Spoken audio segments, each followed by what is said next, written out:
Jadi apa ya, orang itu kadang yang salah itu lebih masuk akal kadang-kadang ini. Saya teruskan ya supaya ini dapat barokahnya Raden apa? Asnani. Saya mohon sekali ya, kalimatul haqqin itu harus kamu jaga. Caranya jaga ya tadi. Kalau kamu tidak bisa ilmu mantek, misalnya al-alam mutaghayyir wa kullu mutaghayyir hadis la budda min muhdits, itu kan jelimetan. Pakai saja teori umum bahwa gambar apapun jelimetnya itu dimulai dari satu titik. Karena nggak bisa, nggak dimulai dari satu titik, tidak bisa. Maka alam apapun jumlahnya nggak terhingga, tetap dimulai dari al-wahidul qahar, yaitu satu titik. Yaitu dalam konteks tauhid tentu itu Allah Subhanahu wa ta'ala. Sehingga Nabi Ibrahim itu orang paling sukses bikin waja'alaha kalimatam baqiyatan fi aqibi. Terus Nabi Muhammad begitu, sahabat gitu, sampai kita sekarang diajari ilmu mantek. Ilmu mantek itu logika yang nggak terbantahkan. Karena mau tidak mau. Kata Imam Syafi'i, fa innal uqula muttarratun ila qabulil haq, karena akal akan dipaksa menerima kebenaran. Dan itu yang terjadi di Uni Soviet, dikooptasi 100 tahun untuk berfaham ateis, dilawan oleh ilmu, tetap menanamkan ilmu tauhid, ilmu mantek. Ketika Uni Soviet secara politik runtuh, semuanya menjadi muslim, termasuk negara-negara yang dulu dikooptasi. Maka kamu tidak usah kecil hati di Indonesia, apapun rusaknya negara ini, asal kita cara bertauhid benar, insya Allah tetap meninggal husnul khotimah, karena sudah janjinya Allah, yusabbitu walladzina amanu bil qaulits tsabit. Sing jelas itu nomor satu itu al qaulits tsabit. Memang itu logika yang masuk akal. Jadi jangan kira semua orang ditanya marrob, bukan, ndak. Banyak ulama yang nggak ditanya. Masyhur itu dalam cerita keramat-keramat, ada guru tauhid ngajarin tauhid, setelah ditanya mungkar nakir, Imam Malik datang, kamu nanya ini man rabbuka man nabiyuka, kamu tahu ini guru Umul Barohin yang tukang ngaji tauhid, guru tauhid kok ditanya apa? Tauhid. Malaikatnya nggak jadi tanya.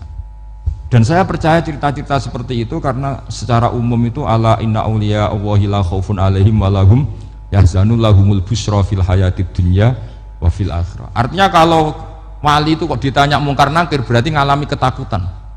Karena di situ kan digambarkan mungkar nakir itu sewangar, bawa gudam. Kalau yang tanya nggak bisa dipukul sampai ajur sak walang-walang. Pokoknya ceritanya kan seru seperti itu. Nah itu kalau betul begitu, terus ayat la khaufun alaihim walahum yahzanun kayak apa? Makanya dalam kitab Nashihul Ibad itu ada cerita ini. Sampean boleh nggak sependapat dengan saya, tapi semoga nasib sampean nanti digebuki malaikat. Karena orang itu akan mengalami seperti yang dirasakan. Ana indadzoni abdibi, saya tidak bayangkan akan ngalami itu.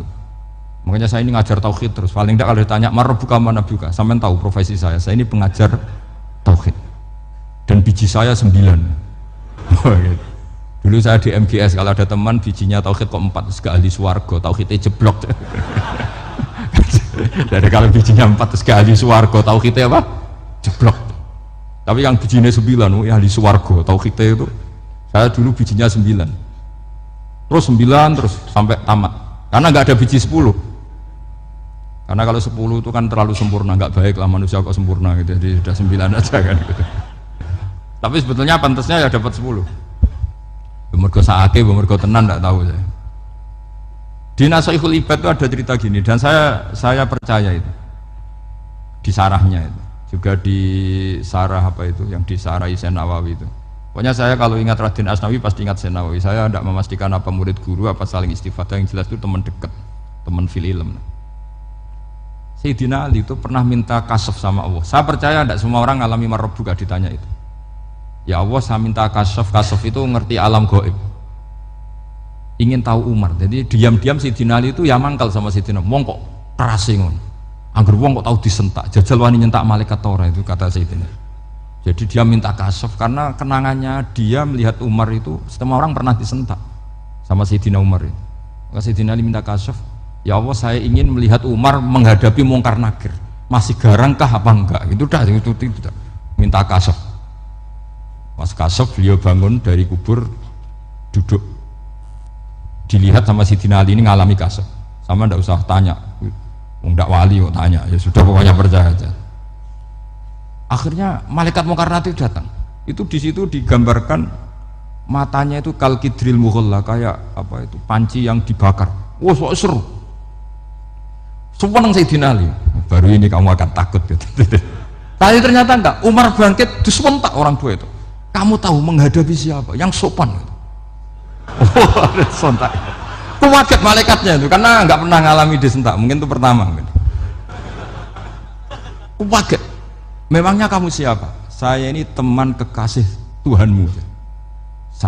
Yang diandalkan temannya sebenarnya bukan dia. Ana sohibu habibillah. Saya ini temannya kekasihnya Allah. Jadi dia ngandalkan temannya sebetulnya, bukan ngandalkan dirinya. Oh, kamu temannya Nabi Muhammad tuh? Iya, saya Umar, temannya Nabi Muhammad. Kamu harus hormat sama temannya kekasih Allah. Wah, terus semulai itu. Akhirnya matur Allah, ya Allah, apakah prosedur seperti ini bisa dinego? Terus sama Allah, oh iya katanya, kamu kalau menghadapi kekasih saya jangan seperti itu katanya. Semenjak itu beliau sopan santun, dua mungkar nakir gitu. Jadi ini berita gembira. Jadi sebetulnya itu enggak, tapi kita ini kan enggak punya nyali nyentak mungkar nakir. Semoga dengan gelar kita doktor tafsir, doktor tauhid gitu, atau paling enggak guru kutsiyah tauhid gitu, atau siswa terbaik dalam materi tauhid, itu harus kamu bawa status. Jadi sehingga nanti ini saya ranking 1 tauhid, masa masih ditanya marbuka waman nabiuka. Dan itu menurut saya sah. Sama nggak usah protes takbirin gitu, susah usah takbiran. Pokoknya takbirnya adalah wali-wali itu la khaufun alaihim walahum ya, mereka tidak akan mengalami ketakutan baik kehidupan dunia maupun kehidupan akhirat. Bahkan para malaikat itu mengatakan ke wali-wali, nahnu awliyaukum fil hayatid dunya wa fil akhirah. Kita ini teman kamu, saudara kamu, mitra kamu. Masa mitra kok nutui itu kan nggak fair. Dan menurut saya paling efektif itu apa? Kamu harus punya rumus tauhid kayak Imam Amudi menemukan Tuhan. Imam Amudi itu menemukan Allah itu lewat ilmu matematika. Dan itu Allah saking senengnya disuruh ngajari para malaikat. Wa ya malaikati isma'u. Kamu harus mendengar, ini orang alim saya yang ahli matematika. Tapi justru itu ngerti bahwa asal usul alam itu minal wahidil qahar, dari zat yang satu. Akhirnya Imam Amudi mulai ngajar tuh. Nisbatus naini wassalasa wal arba'ah ila ma nihayatalaha iku kabeh iku far'ul wahid. Akhirnya malaikat mandok-mandok. Nah, iman seperti itu akan setingkat keyakinannya dan keakurasiannya sama dengan imannya para malaikat. Makanya Nabi ngendikan tu baliman amana bi walam yaroni. Sebagian riwayat disebut sab amarrot. Nabi ngendikan sampai 7 kali. Betul-benar keren orang yang tidak melihat saya kemudian iman kepada apa yang bisa menemukan itu? Hanya akal. Misalnya contoh paling gampang ya yang dialami para ulama. Ya saya ulang lagi, yang dialami para ulama ketika menemukan ilmu ya yang menjadikan mereka mahabbah Rasulullah Shallallahu Alaihi Wasallam. Nabi itu paling suka itu sholat. Nabi itu paling senang sama sholat. Wa qurratu aini fi sholat. Terus beliau ngendikan as-sholatu imaduddin. Terus beliau kalau muji sholat itu sundul langit. Sampai beliau kalau banyak masalah itu bilang ke Bilal, arifna ya Bilal, saya kasih istirahat. Itu maknanya mau sholat. Semuanya sholat. Pertanyaannya adalah, apakah mungkin seorang raja yang ambisi jadi raja kemudian yang dikampanyakan adalah orang supaya sholat? Tentu kalau Nabi seorang raja, beliau akan kampanye gimana, narik upeti kayak apa, narik pajak kayak apa biar Nabi kaya. Enggak.